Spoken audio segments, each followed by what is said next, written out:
adjusting my simple black blazer.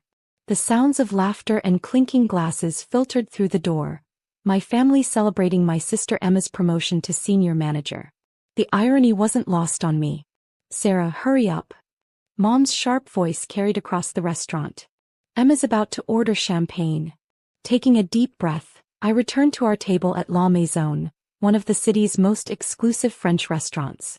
Crystal chandeliers cast a warm glow over white tablecloths and gleaming silverware. My family was already studying the wine list, deliberately ignoring my return. "I think we should get the Cristal," Emma announced, pointing to the most expensive champagne on the menu.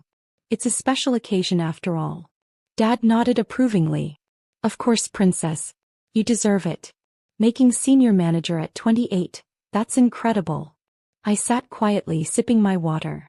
No one had even asked about my job in months.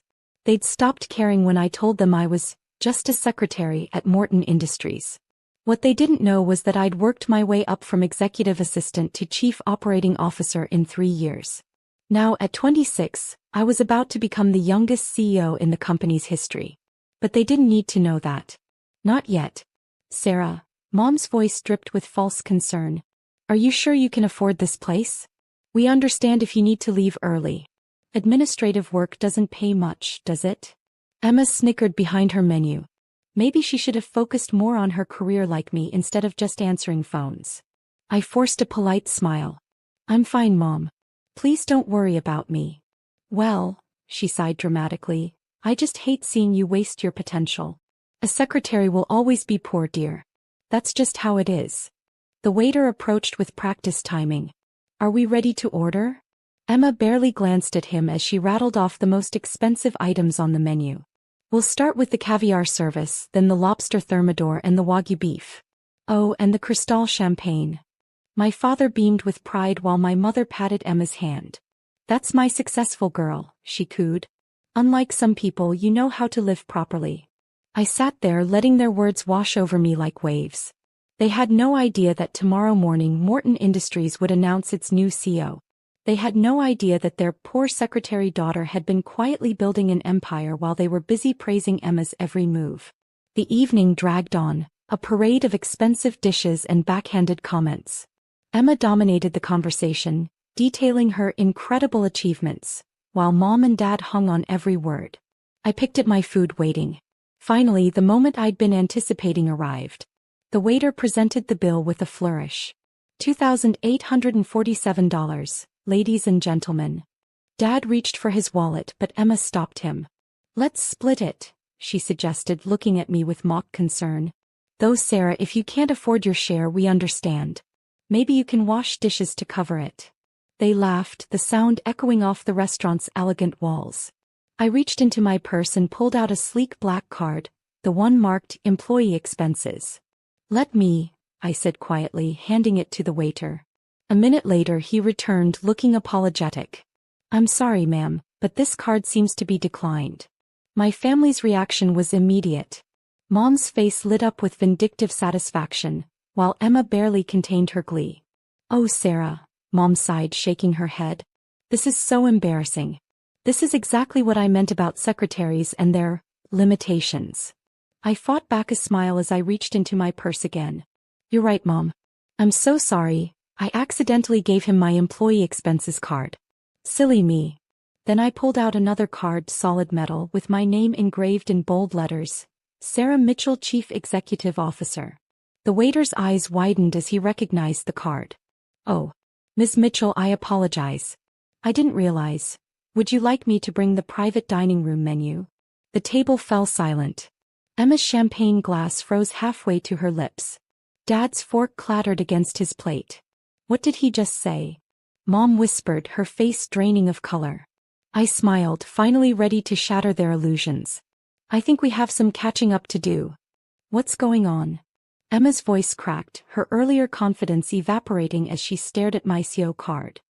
"This has to be some kind of joke." The waiter, sensing the tension, quietly processed my payment and disappeared. The private dining room menu lay untouched on the table, my name and title clearly visible on the personalized cover. "Remember 3 years ago?" I began, my voice steady. When I started as a justice secretary at Morton Industries? What you didn't know was that I was specifically hired as executive assistant to James Morton himself.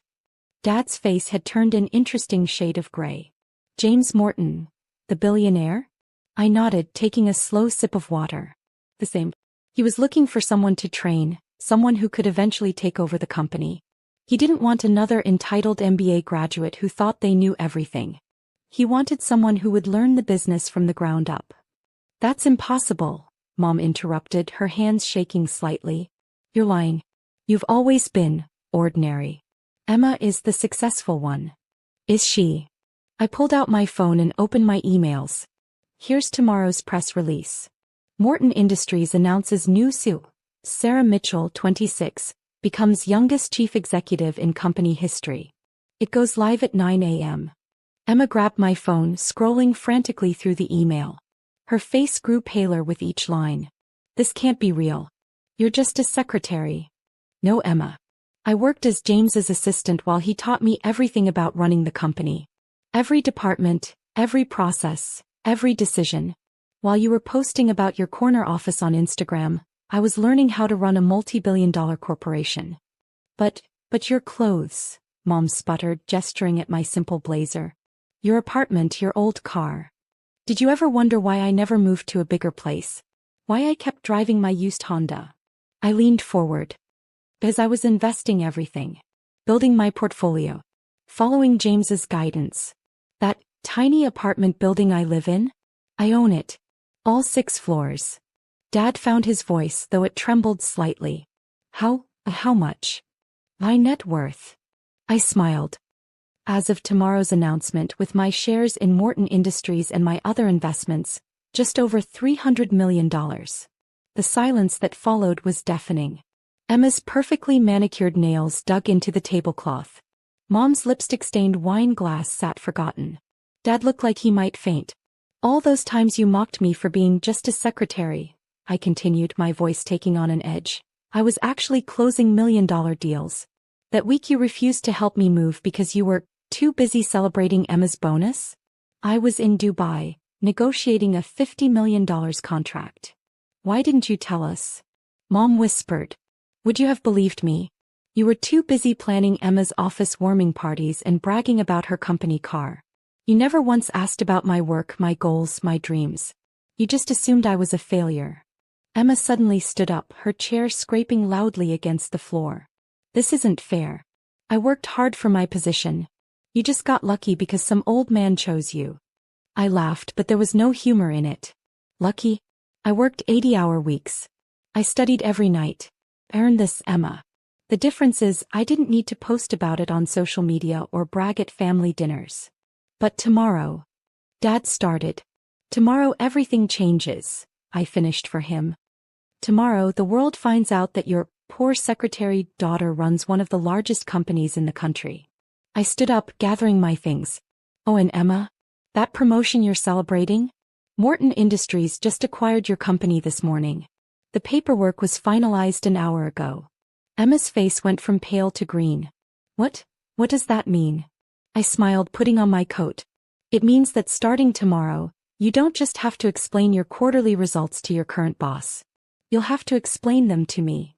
The look of horror on their faces was priceless. As I turned to leave, I paused, remembering one last detail. And Mom? About what you said, a secretary will always be poor? You might want to rethink that. My executive assistant makes more than Emma's entire department combined. With that, I walked away from the table, leaving them sitting in stunned silence. Through the restaurant's windows, I could see my driver pulling up in the Rolls-Royce I'd never shown them. Tomorrow would be interesting, but tonight? Tonight was just perfect. The next morning, I sat in my penthouse office on the 50th floor of Morton Tower, watching the sun rise over the city. My phone hadn't stopped buzzing since the press release went live at 9 a.m. 57 missed calls from Mom, 38 from Dad, and countless messages from Emma. I opened one of Emma's texts. You can't do this to me. I've worked too hard to report to my little sister. James Morton, now chairman of the board, walked in with his characteristic warm smile. At 65, he'd been more of a father figure to me than my own dad ever was. How did dinner go last night? he asked, settling into the chair across from my desk. Exactly as expected, I replied, showing him the stream of desperate messages. They're in full panic mode. He chuckled. You know, when I first hired you, I saw something in your eyes. That hunger to learn, to prove yourself. Not for glory or status, but for personal satisfaction. That's rare. My intercom buzzed. Ms. Mitchell, your family is in the lobby demanding to see you. Security is asking for instructions. I pressed the button. Send them up, Lisa. And please call the board members for our 10 a.m. meeting. The same board meeting your sister is supposed to present at? James raised an eyebrow. Exactly. I smoothed my designer suit. No more simple blazers. Time to show them who I really am. Minutes later, my family burst into my office. Their appearance was a far cry from last night's polished confidence. Mom's hair was uncombed, Dad looked like he hadn't slept, and Emma was practically vibrating with rage. How dare you, she shrieked. You orchestrated this whole thing. You deliberately humiliated me. Good morning to you too, I said calmly, standing behind my desk. The floor-to-ceiling windows behind me offered a spectacular view of the city. My city now. Sarah, honey, Mom's tone had changed completely from last night. We are so proud of you. We always knew you had potential. Stop. My voice cut through her fake sweetness. Let's be clear. You're not here because you're proud. You're here because you're terrified. Emma's terrified of reporting to her failure sister. Dad's terrified because his construction company relies heavily on contracts from Morton Industries. And you, Mom? You're terrified because your social status just got turned upside down. Dad stepped forward. Princess, let's talk about this. Family should help family, right? Family. I laughed. Like when you helped me. When you celebrated my achievements. When you showed any interest in my life. My phone buzzed, a reminder for the board meeting. Emma, you have a presentation to the board in 20 minutes. I suggest you go prepare. You can't. She started. I can and I will. I earned this position, Emma. Every step of the way. Now you have a choice. You can either accept that your little sister is your CEO and do your job properly, or you can resign. Your call. She stormed out, mascara running down her cheeks. Dad followed her, already calculating how this would affect his business. Mom lingered, trying one last time. Darling, I'm hosting the charity gala next month. Perhaps you could.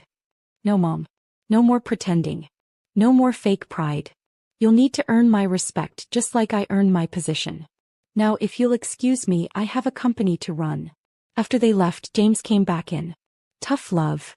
They needed to understand, I said, gathering my papers for the board meeting. Success isn't about titles or appearances. It's about hard work, integrity, and patience. And now. I smiled, thinking about the long road ahead. Now they'll learn what real success looks like. Not from Instagram posts or fancy titles, but from actual achievement. Walking into the boardroom minutes later, I saw Emma sitting there, her presentation ready. Our eyes met, and for the first time I saw something new in her gaze: respect. Good morning, everyone, I addressed the board. Let's begin. As I took my seat at the head of the table, I couldn't help but smile.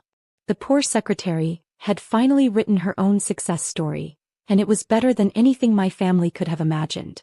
Life has a funny way of teaching lessons. Sometimes the quiet ones, the overlooked